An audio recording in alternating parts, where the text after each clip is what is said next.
أهلا بكم في قناة همس الحيوان. أتمنى تكونوا بخير. في الفيديو اللي فات اتكلمنا عن 10 معلومات مثيرة للقطط الصغيرة، واتكلمنا كمان فيه عن الأكل. بالنسبة للقطط اللي هو بنشتريه من بره، اللي هو طري أو ناشف، الصغيرين أو الكبار ليهم الأكل ده. النهاردة جاي أكلمكم عن حاجة تانية، 10 أطعمة يمكن لقطتك تشاركك فيهم. اوقات كتير بنشوف واحنا بناكل كده قطتنا بتبص علينا بعينيها الحلوة وفي كلها فضول. القطط ايه الاكل اللي انت بتاكله وعايزة كمان تاخد منه، عايزة تشوف ايه اللي انت بتاكله ايه. بس هل يا ترى كل الاكل اللي احنا عندنا ينفع ليها او اللي احنا بناكله ينفع ندهولها؟ النهاردة هقولك ايه اللي ينفع ندهولها وايه اللي لا. تعال نشوف. اول حاجة ممكن ندهولها وهو احنا مطمنين ويكون فعلا مفيد ليهم. اول حاجة الفراخ المسلوقة. الفراخ المسلوقة تكون دي بسيطة جدا ليهم وخفيفة، مصدر ممتاز جدا للبروتين، بس من غير طبعا ملح واي توابل، مش زي ما احنا بنعمل لنفسنا. تاني حاجة التونة او السلمون حلو جدا ليهم. القطط بتعشقه طبعا. السمك ده حاجة مميزة عند القطط، فهي بتعشق جدا السمك، فده هتكون وجبة عندهم مفضلة، بس طبعا من غير برضو زيت وملح، ويكون مطبوخ. تالت حاجة البيض المسلوق، طبعا مش يكونش ني، لان الني برضو غلط جدا عليهم، مش كويس بالنسبة لهم خالص. لكن البيض المسلوق برضو بروتين حلو جدا ليهم وسهل الهضم، وبيساعد عضلات القطط انها تكبر. الجزر المسلوق، الجزر كمان غني جدا بالفيتامينات ومفيد جدا لعينيهم. الجزر طبعا حلو جدا ليهم، يتسلق في مية عادية برضو. البسلة الخضراء برضو، البسلة الخضراء حلوة جدا وصحية ومليانة ألياف، بتساعدهم برضو في الهضم وبتديهم كمان طاقة.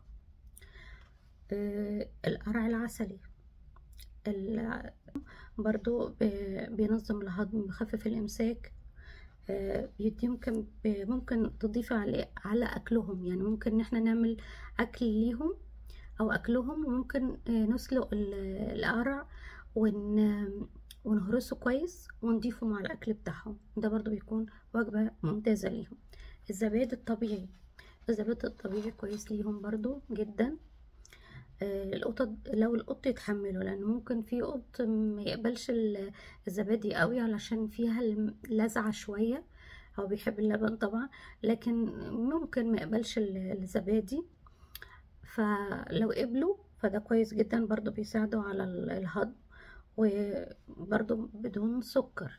يعني في ناس بتاكل السكر، الزبادي بسكر وبتحبها بالسكر، لكن القطط لا، ما ينفعش السكريات والحاجات المحلية خالص، زي ما قلت قبل كده الشوكولاتات والحاجات دي طبعا لا، ممنوعة، عشان الحيوانات عموما سواء قط او كلب.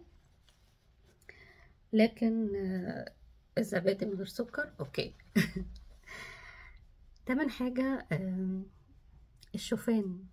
الشوفان مغذي جدا وسهل يتخلط مع اكلهم العادي، يعني ممكن برضو نضيف الشوفان مع الاكل بتاع البطاطس المسلوقة. بتنفع برضو تتقدم مع كوجبة خفيفة، بس مش مقلية طبعا، هو من غير ملح ولا فلفل، بقى كله مسلوق. يعني كل الحاجات دي اكل البيت زي اكلنا بالظبط، زي ما احنا بناكله، بس احنا بس بنضيف البهارات والتوابل بتاعتنا والحاجات دي، لكن احنا هما لا، ما ينفعش ان احنا نحط عليها توابل او بهارات او حاجات من دي، ده هتضرهم. فهو بس مسلوق، يعني حاجات اكلنا كله احنا ممكن ياكلوه، ده الاكل بتاعنا اللي ممكن نقدمهم لهم وياكلوا معانا عادي من غير خوف وكده، بنبقى مطمنين عليهم كده. التفاح نبقى مقشرينه ونشيل البذر بتاعه وندولهم برضو كوجبة منعشة ليهم، لان برضو فيها الياف وبتساعدهم برضو في الهضم وكده، وجبة جميلة. وكل قطة مختلفة عن التانية، ودايما مهم نتابع رد فعلهم. يعني ده بيقبل، يعني في ممكن قط يقبل يعني نولا عندي بتاكل مثلا الشوفان باللبن، لكن الليل لأ. الليل بياكل معانا برضو فراخ مسلوقة هو وطنال عادي، اما طبسي لأ. فكل قط ليه طبع معين زي ما قلت لكم، ليه شخصية معينة. كل واحد بياكل بطريقته واللي بيحبها، لان ممكن يكون يرفضها، فطبعا مش اجباري ان هو لازم ياكل الاكل ده. هو القط فضولي وبيحب يعرف ان انت بتاكل ايه، بس الاكل اللي مسموح ان هو نقدمه له تدريجي. قبله اوكي، ما قبلهوش يبقى اوكي. آه، فده لازم فعلا نشوف رد فعلهم وكده لأي أكل جديد أو أي حاجة جديدة بتعملها معاهم. طبعا بتشوف رد فعلهم بيقبلوا الحاجة دي أو لأ. ولو مش متأكد برضو من الحاجات دي لازم يعني، أو مش متأكد إن ده كويس أو لأ، لازم تستشير دكتور بيطري. ولو عجبك الفيديو شاركوا مع محبي القطط، مش محبين القطط كتار، فياريت تشاركوا مع محبي القطط وتشاركوا وتعملوا لايك وشير وسبسكرايب وتدعموا القناة علشان يوصلكوا جديد، لان انتوا كل لايك بتعملوه ده بيدعم القناة اكتر. وفي الاخر اقول لكم بتمنى لكم كل خير وسلام، وباي باي.